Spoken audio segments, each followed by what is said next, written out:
everyone, welcome back to my channel. In this video I will be explaining section 10 of transfer of property act. See, जब भी आप कोई property खरीदते हो या फिर आप किसी प्रॉपर्टी के ओनर होते हो तो आपके पास कुछ राइट्स होते हैं जो कि सिर्फ आपके पास ही होते हैं in the rest of the world. मतलब कि you are having certain basic rights as being an owner which no other person is having in that property. The rest of the world is excluded. जो rights आपके पास है उस property से related वो किसी और के पास नहीं है.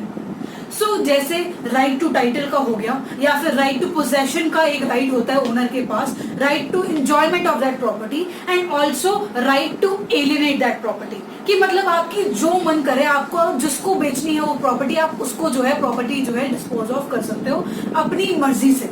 ऐसा नहीं है कि किसी और की मर्जी चलेगी, किसी और का फोर्स नहीं चलेगा आपके ऊपर.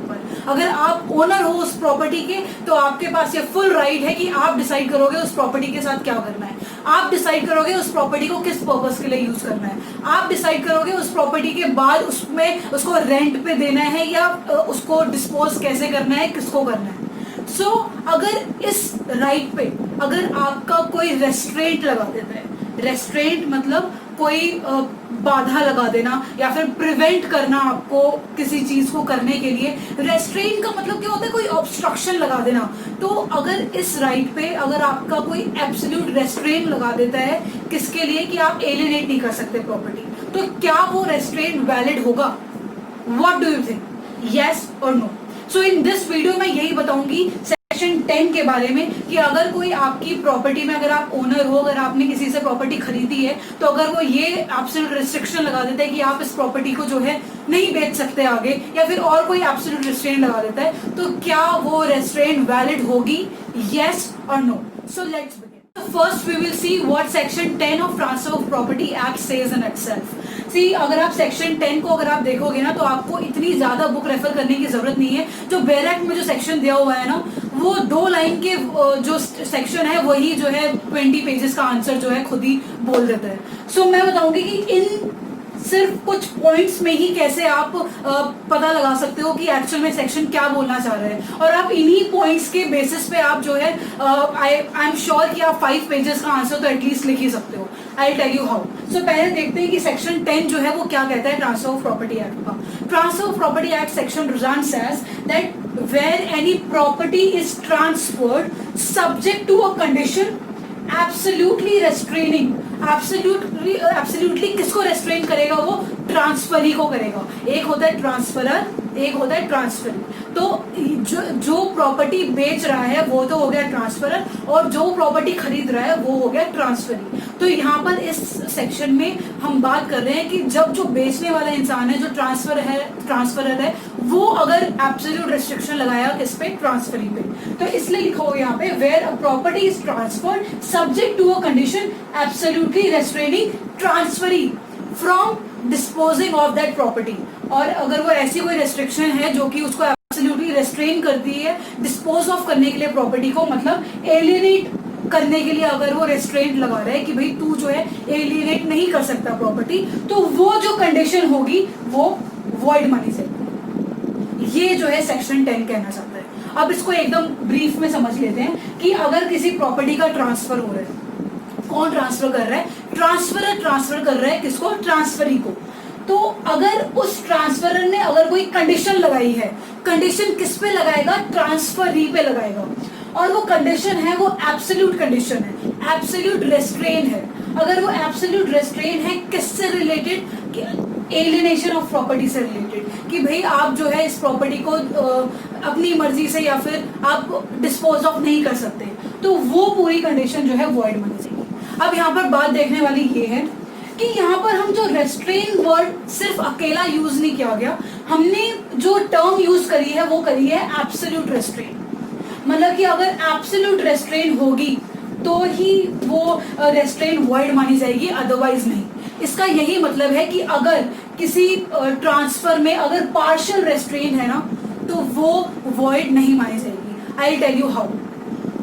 Absolute restraint for example, see वैसे तो रेस्ट्रेन तो 2 टाइप्स की होती है. एक तो होती है कि जब आप प्रॉपर्टी खरीद लेते हो, मतलब ट्रांसफर हो जाता है उसके बाद, और दूसरे टाइप की रेस्ट्रेन होती है जो ट्रांसफर से पहले की होती है. तो ये दो टाइप की होती है। पहले वाली में तो ये होता है कि अगर बाय चांस ट्रांसफरर ने एक कंडीशन लगा दी कि आप जो है इस कंडीशन को फुलफिल करोगे तभी आपकी जो है प्रॉपर्टी ट्रांसफर होगी, अदरवाइज नहीं होगी।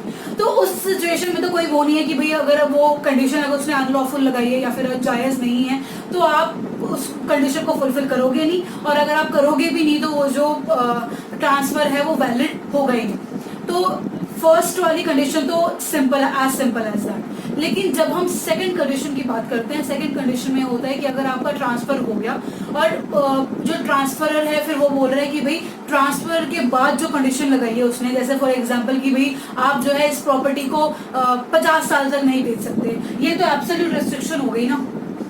तो इस कंडीशन को जो ट्रांसफरी है वो इग्नोर भी कर सकता है। हाँ, हालांकि अगर at the time of transfer अगर दोनों ने, जो ट्रांसफरर है और वो ट्रांसफरी है, दोनों ने अगर सहमति दी भी हुई है, अगर कंसेंट दी भी हुई है कि हाँ ठीक है मैं इस कंडीशन को निभाऊंगा, अबाइड बाय करूंगा, उस कंडीशन को प्रॉपरली एग्जीक्यूट करूंगा, तो भी कुछ फर्क नहीं पड़ता।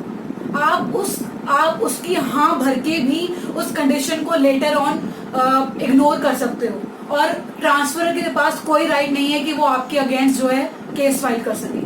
सो यही सेक्शन 10 का मतलब है। जैसे मैंने आपको एग्जांपल दिया कि 10 अगर वो बोलता है कि 50 साल तक आप प्रॉपर्टी नहीं डिस्पोज ऑफ कर सकते, तो वो तो एब्सोल्यूट रिस्ट्रेन हो गया, तो वो जो है वॉइड माना जाएगा। हाँ, अगर बाय चांस कुछ ऐसी कंडीशन है जिसकी वजह से जो ट्रांसफरर है वो कंडीशन लगा रहा है जिससे जो है ट्रांसफरी को भी बेनिफिट होगा, उसके बेनिफिट के लिए बोल रहा है, और वो पार्शियल रिस्ट्रेन है कि हाँ भी ठीक है तो 1-2 महीने के लिए ये कोई भी सिचुएशन अगर चल रही है 1-2 महीने के लिए एलियनेट मत करना प्रॉपर्टी, फिर आपकी मर्जी है। तो ये एक तरीके की पार्शियल रिस्ट्रेन हो गई, तो ये वैलिड मानी जाएगी। लेकिन अगर कोई एब्सोल्यूट रिस्ट्रेन है तो वो वैलिड बिल्कुल भी नहीं मानी जाएगी।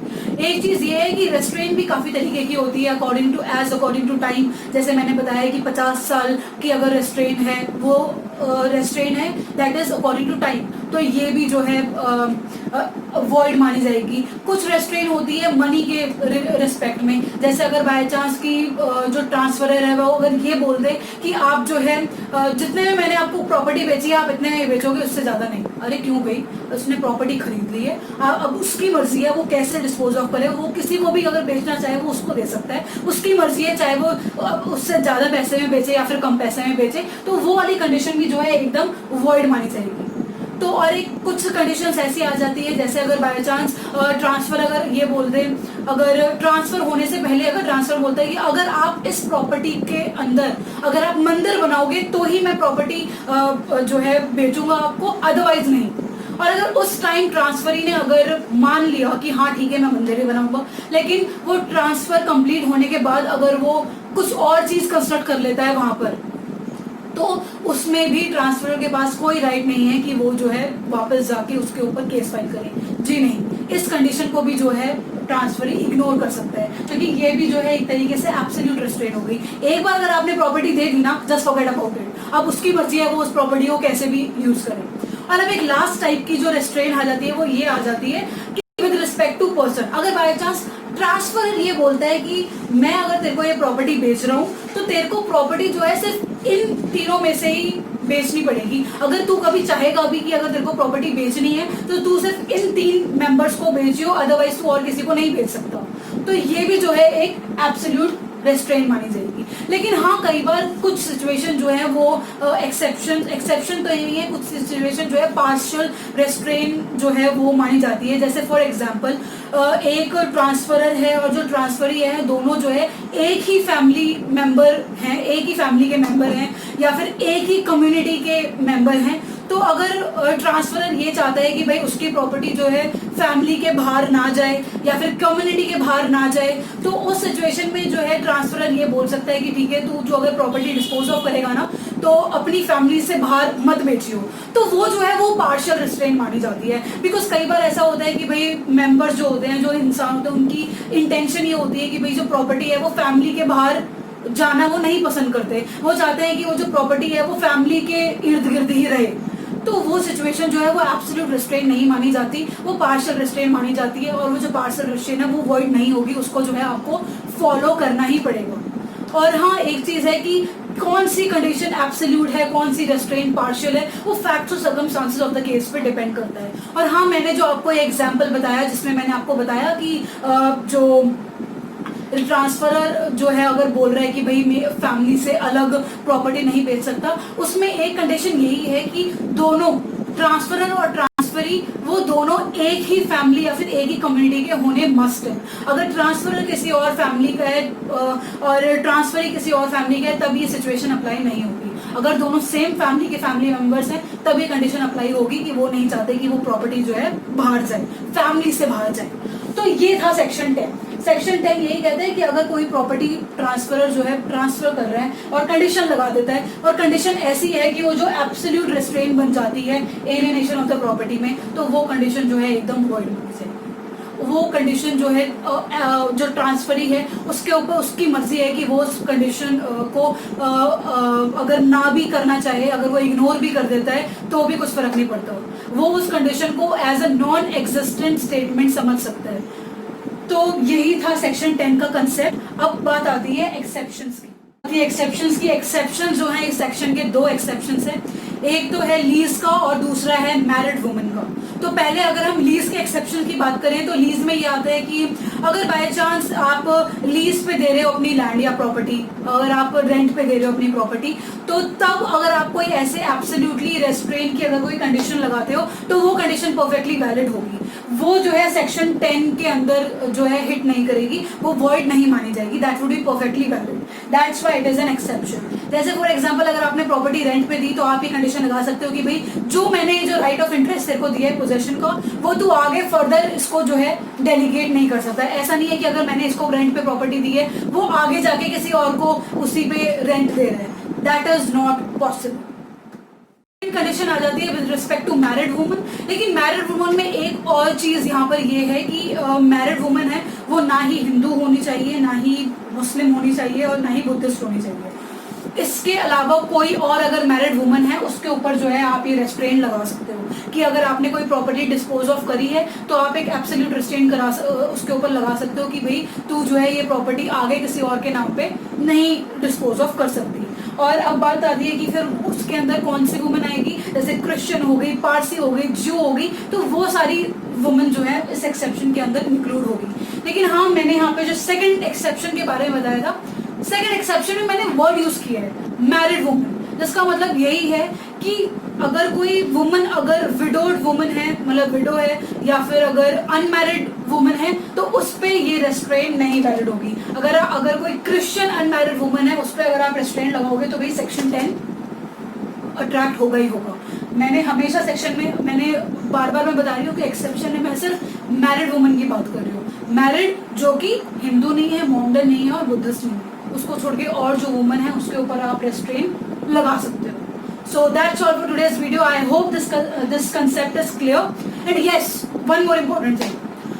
दिमाग से स्किप हो जाती है कई बार। So section 10 मैंने बताया ट्रांसफर ऑफ प्रॉपर्टी का, तो इसमें एक्ट ऑफ द पार्टीज बोला गया है कि भाई अगर ऐसा कोई ट्रांसफर हो रहा है दो पार्टीज के बीच में तो तब अगर कोई ऐसी रेस्ट्रेन है तो वो जो है वॉइड मानी जाएगी। इसका क्लियर मतलब ये है कि अगर कोई पार्टीशन हो रहा है या फिर कोई ऐसा फैमिली सेटलमेंट है या फिर कोई ऐसी प्रॉपर्टी सेल में जा रही है अंडर कंपनीज एक्ट, तो वो सारे जितने भी ट्रांसफर्स होंगे ना उसके अंदर ये सेक्शन 10 जो है अप्लाई नहीं होगा। So that's all for today's video. I hope it's clear. Thank you so much. Bye bye.